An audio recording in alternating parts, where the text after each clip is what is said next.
Hey guys, Craig here with GeekTech.ie, back with another video, and today we're taking a quick overview and our kind of overall impression that we've had on the Samsung Galaxy Alpha.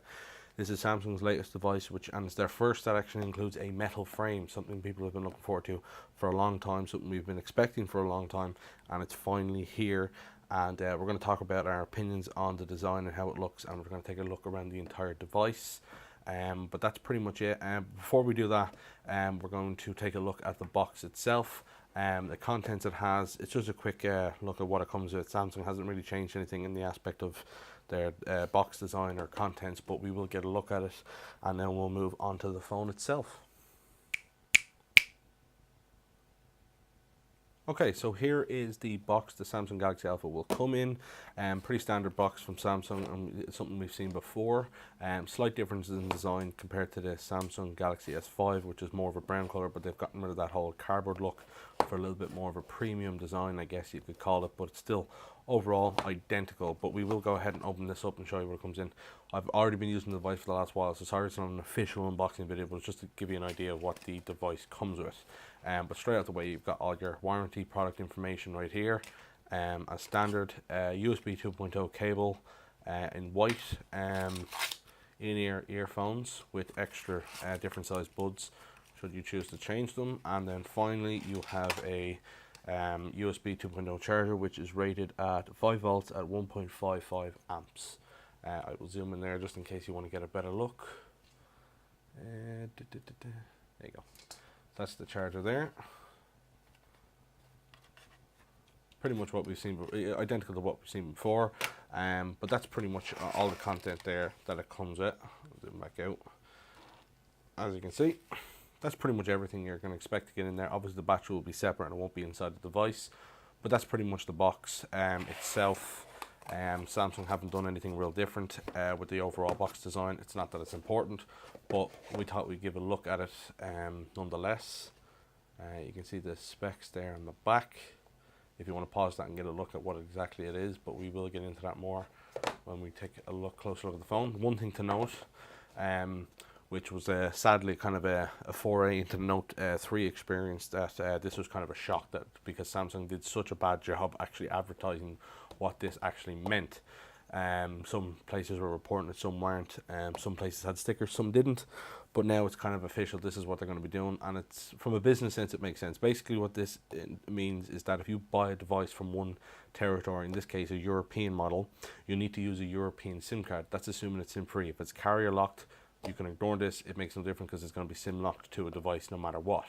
But if it's a SIM-free device, it's still going to be locked to a specific territory, which means you need to make a cumulative call of 5 minutes, over 5 minutes, and then it'll become unlocked. Basically what they're trying to do is they're trying to stop companies from importing these devices from different areas, and to prevent sales from being different. I'm guessing it affects their business somehow, because that's a pretty extreme step to be taken, because it can affect people who are going to different countries not realizing it. If people buy a phone when they're away and they come back and they realize they can't use it, and they're pretty much screwed unless they get a SIM card from the original network and then make phone calls with it. But nonetheless, it's something to keep an eye on, and it is affected on the Samsung Galaxy Alpha. But that's pretty much it for the box. As we said, it comes with earphones, USB cable, USB charger, extra earbuds, and a bit of booklet information. But that's the box. Let's move over and check out the phone itself. Okay, so this is the Samsung Galaxy Alpha. This is Samsung's first version of a smartphone that actually has a metal design. Something people have been screaming for, since the original Samsung Galaxy S device. Since the S2 then became even more popular, people were like, okay, let's start getting a metal phone. And I think it all stemmed from the fact that the iPhone had metal, other devices had metal, and people were thinking, okay, that's more premium, that's what we want. Let's see Samsung take action and do something like that. Now, personally, I've never had a problem with a plastic device. In some cases, I think they're better for certain functions. Definitely comes to protection, because I always use a cover regardless of the design of the phone, which means the metal aspect of this device won't really go over well with me in the terms of I would put a cover on it anyway. That being said, I have been using the device without a cover simply because it's extremely nice, and I have really liked Metal's take on a metal frame. It's very subtle, but it definitely works. So let's take a quick look around the device and see what Samsung have included spec wise and design wise. Okay, so the first thing we want to look at is obviously the display. It's 4.7 inches. So basically here we can see Samsung didn't go with a 5-inch or 5.1 inch display like the Samsung Galaxy S5. They went with a smaller, sleek body. I'm guessing to appease to more people who don't want giant phones or bigger phones. I mean, 5 inches for some is still a little bit too big, or it's the limit, and they're not willing to go higher. But they definitely look at a device that's smaller and more, I mean, easier to hold and stuff. So in terms of size, it's perfect. I mean, most people won't have a problem with it. Me personally, I prefer a bigger phone. I've always been a fan of the Galaxy Note series, so it's never really bothered me. But again, this is definitely a nice form factor, and it definitely works with the metal design because it's nice and sleek. But yeah, the display is 1280 by 720, so it's a 720p display, but it's AMOLED. It's extremely bright, as you can already see. I do have the brightness at the max, but I do have lights beaming on it, and it's still coming through in the camera pretty well. It has 312 ppi, so the pixel density is pretty. It's high enough that everything looks really sharp, and you're not missing any detail or anything like that. And pixels are effectively not visible from the human eye. Yeah, so the display itself is fantastic. I definitely love it. I mean, it just goes to show that even a 720p display can look really good. This definitely looks better than some 1080p displays I've seen. I would go as far as to say that I would prefer this display over the LG G3. And I know some people would disagree due to the fact that the LG G3 has a much higher pixel density, I guess, and obviously more pixels. But personally, I prefer quality over detail, and this just looks much nicer. And again, less pixels means less power, and there's a benefit because there's more content, I guess, readily available for 720p content, like on Netflix and everything, and YouTube and stuff. So it can take advantage of more of it rather than a 2560 by 1440p display taking advantage of it. That being said, I think the main aspect is because it's AMOLED. But I mean, some people have their preferences over displays and stuff. I basically, if it looks good, it looks good. I don't really care about specs. It all comes down to how good it looks, and this looks fantastic. But that's pretty much the display, and we'll take a look at the camera here, the back here. So it's a 12 megapixel camera. It does feature 4K recording at 30 frames per second, 1080p at 30 or 60 frames per second, 720p at 120 frames per second. It's not as good as their Galaxy S5 camera, but it is extremely good. The quality, you can check out the review and you can see pictures and different videos. We've also posted up some videos showing off the quality. Anything with HDR and all of it, the HDR function on it is amazing, and you can see the comparison we did with it on and off, and it looks fantastic. And the same can be said for HDR videos. So the quality in the camera is definitely something people won't be disappointed with on the Samsung Galaxy Alpha. But that's pretty much, I mean, like the main aspects of the display and yoke. Inside though, we have an Exynos 5 Octa core. It is Cortex A7 1.3 gigahertz and quad core Cortex A7 1.3 gigahertz and a quad core Cortex A15 at 1.8 gigahertz. It also has a Mali GPU T628 MP6 if I'm not mistaken, and 2 gigabytes of RAM. So I mean, performance wise, it's a step up from the Galaxy S5, so you're not going to notice any lag throughout our testing and stuff. A review, and we have benchmarks on the site as well. There's absolutely no lag. The entire UI is going to be completely buttery smooth, but just for the sake of it, I will do a quick benchmark here. Right, I'll run that there. Give that a second and we'll talk about some other specs. Okay, so inside we have Bluetooth 4.0, Wi-Fi, ABGN, AC. It supports 5 gigahertz dual band mode, so definitely high end performance there, and has built-in NFC. It's actually embedded into the battery like we've seen before. And on the back here, I'll just flip it over, you can see the LED flash and heartbeat sensor right there as well. Samsung have included that again. And on the front, the home button features the fingerprint sensor with PayPal certified, and all the features that we've seen in the Galaxy S5 are included here. It also has kind of like a folder lockdown thing where you can only see certain folders by inputting your fingerprint and login things as well. So I mean, it's handy if people want a quicker way and a little bit of extra security, but I wouldn't recommend using it as a lock screen mechanism because it just slows it down a good bit. It's not as quick as just typing in a pin or a pattern or anything like that. So Personally, I just go with you know, a pin or a pattern rather than the fingerprint. But there you go. You can see the results there. Single core is 942, multi-core is 3144, which is definitely a step up in performance. And I mean, it outperforms the Snapdragon 800 chipset that we've seen in so many devices over the last year. And it definitely gives, you know, the best type of performance you'd expect from a smartphone this size, this stature. It is flagship level performance, so it's definitely something people will want to keep an eye out if they want a performing phone. You won't run into any issues, as I said before, with performance and stuff. To be honest with you, it's no longer about the performance anymore. Like, I mean, the Snapdragon 800 chipset has been around for over a year, and it still performs amazingly. No games run out, like no games fall on their ass, I guess you could say, performance wise, and the Galaxy Alpha is up upon with them. So that's pretty much it for the internals. But the main aspect what a lot of people are going to be looking at is the design. So we're going to take a quick run around the design right now, and we're going to show it. But before I do that, last thing, sorry, 2.1 megapixel front facing camera on the front there as well. I just forgot to mention that. But yeah, okay, so this is the device. This is the reason why the Galaxy Alpha is getting a lot of attention recently. It's not the specs, but it's the design, because it's metal. So you can see it here. I will zoom in just so you can get a better look. So you can see it there. So you can see the metal, the metallic frame that goes all the way around the device here. It's got like a chamfered edges, like it's kind of like curved in, kind of like a smooth curve towards the display, and then the same again on the back. Is extremely nice. It feels extremely solid, and I mean, I've never really liked the idea of saying a phone has a premium feel, simply because, I mean, just because it's made of metal doesn't make it any more premium than another device, because this is not the most expensive device available, and just because it's made of metal, it's not going to change anything. It's not the highest performing device, nothing like that. It just feels more premium, I guess. I mean, you can say it feels premium, doesn't mean it's a premium device. I mean, you can make a metal device with shit internals and it wouldn't make a difference, because again, it would perform crap. But this does really work for it. The thing I like about this design is if you can look at the corners here, you can actually see, I'm not sure, actually the bottom ones I think will show up better. I'll just zoom it there. You can actually see the bottom protrudes out a little bit, like they've got a little bit extra thickness around the bottom. This is extremely important for the fact is that corners are the most, I've said it before in covers reviews, is that corners are really important when you drop a phone because of the low impact points.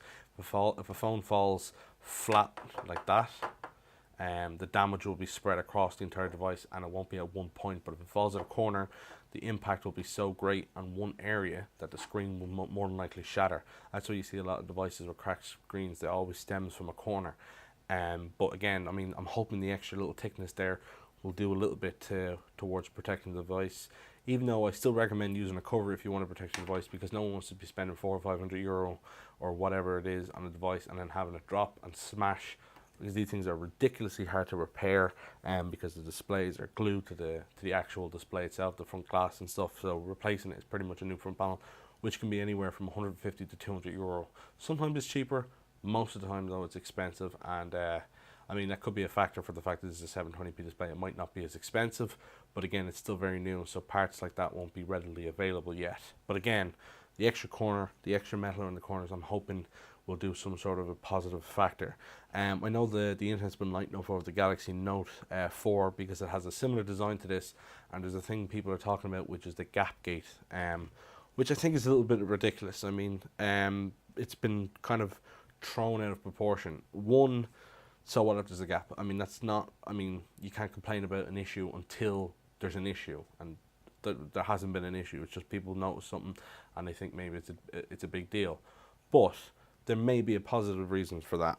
And the reason I think is because if you have a slight gap between the metal itself and the glass, basically if you drop your device and the metal protrudes inwards, it won't be hitting the glass as easy. Like, the shock will have a distance. It's kind of like it can't jump that little, that basically the metal will absorb the shock rather than it travel through the metal, through the glass and shattering the glass, if there's a little bit of area for it to go. But if the glass is completely flush with the metal, basically you'll run into a problem where the metal will just allow the shock to travel right through and hit the glass, and it may smash. Now, I'm not sure if that makes any sense, but it's just something I was thinking that it may actually end up being a positive in some cases, whereas the metal cannot allow the shock that it receives to travel through to the glass. It may or may not be the case, but it's just a kind of a way to look at it, because there hasn't been any negatives for having a gap in between the glass and the phone. And I do remember my Note 3 had the exact same gap, but I had a cover on it, so dirt really never had a chance to get in there. But again, I suppose it could be different for other people, and they can experience different things, and it may well be a negative in the end of the day. But until then, I mean, I don't really see a gap in this at all.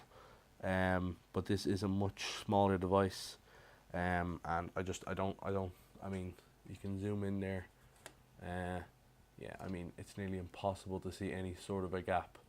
So it's not an issue with this device anyway, but because this has a similar design to the Galaxy Note 4, some people may have been concerned that this would have suffered from it as well, but thankfully it doesn't, and you've nothing to worry about whatsoever. However, as I said, it may turn out to be a positive for the Galaxy Note 4 if and how people start doing their drop tests and stuff. We might start seeing stuff like that happen. But that's pretty much it for the Galaxy Alpha. I will actually pop out the back cover here beforehand, just so you can see.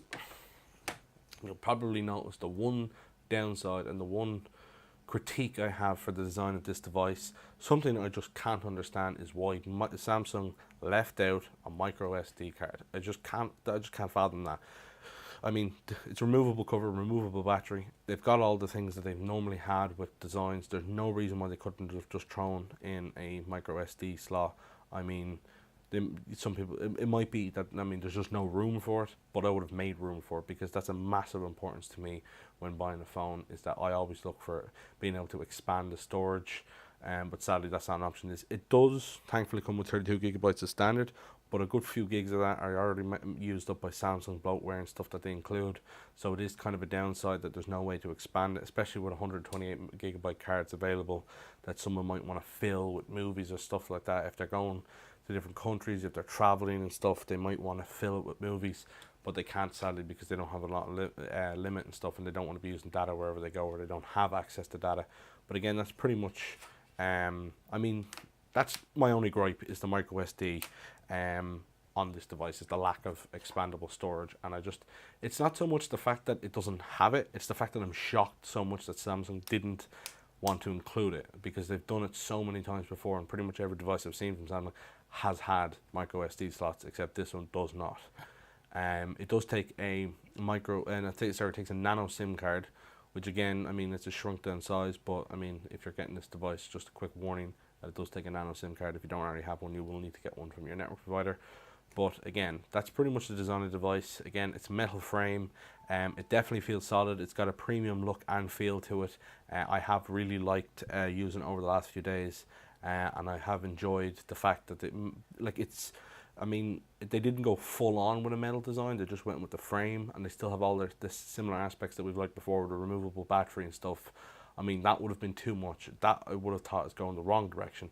But this is definitely a step up. As I've said at the beginning of this video, I've never really had a negative towards plastic devices. I've never really been bothered by the fact that some devices are metal. Some. That being said, though, the HTC M8 was definitely by far one of the nicest device designs I've seen. But I mean, comparing that to the M7, it's still a massive jump. I mean, the M7 was great, but they perfected a metal design with the M8. It was just felt amazing in hand. The metal was perfect. It was curved excellently. Every aspect about that design in that phone was amazing. But again, no removable battery is still definitely a downside to some people who travel a lot and they like to be able to bring a extra battery with them. This is kind of like a bridge between a premium design, a small form factor which allow people who don't like big phones to have something a bit stylish, and definitely 100% performance is on the high end. I mean, the screen looks fantastic, the camera's amazing. I haven't finished doing battery tests, but I mean, given what I've gotten out of it so far, I can definitely see medium to heavy usage. You might not last a full day, but you get pretty close, and they do have the battery saving, the ultra power saving features in there, should you need to be able to get a little bit extra juice out of your battery at the end of the day, out of your phone, I should say. But again, it's a removable battery, which means I mean, if you really need your phone, get a spare battery, have it charged up, and have it with you if you definitely need it. If not, I mean, I will have a full review up on the site, so you can check out our battery tests after that. Basically, our battery testing concludes using it for an entire day for a kind of an aim at medium to heavy usage. But I mean, 18,000 milliamp battery, so we can 1800 milliamp battery, so we can kind of gather what kind of thing we're going to be expecting. The big little architecture does allow for some definite power saving, but from what I've used so far, I would say you can get around I'd say you'd maybe, if you started at 9 o'clock and you were using it medium heavy, bit of email, video, camera, phone calls, all the standard things, I'd say you'd easily get to around 6 or 7 o'clock with about 10% left if you're using it throughout the day. But the thing about battery tests is that they're very, very personal. I mean, it depends on how much you use the device, what aspects you use the device, what's running in the background, how many apps you have installed that are pulling data every God knows how long. That's all a concern. And that's, I mean, it's really difficult to give a real world aspect of battery performance without actual tests. But since the screen is extremely bright, I would definitely suggest putting it down to around 50% or even a little bit lower. I mean, that's at 25% and it's still fairly bright. It's not the brightest, but 50% is definitely bright enough for daily usage. But if you're out in the sun, you can jack it all the way up to full and it's definitely visible. It was more than visible in direct sunlight throughout the day. It's extremely bright display and I'm very impressed by that as well. But that's pretty much it for our Samsung Galaxy Alpha overview / review / impression / half unbox, whatever you want to call it. But you can check out the full review on geektech.ie with all the images, gameplay video, video quality that we've done, the benchmarks, photos of the device itself. You can get a better look at it, and our conclusion, our opinion over using it over a week, and what we've really thought about the device and stuff. But you've kind of got a glimpse of what my conclusion is and how I feel about this device.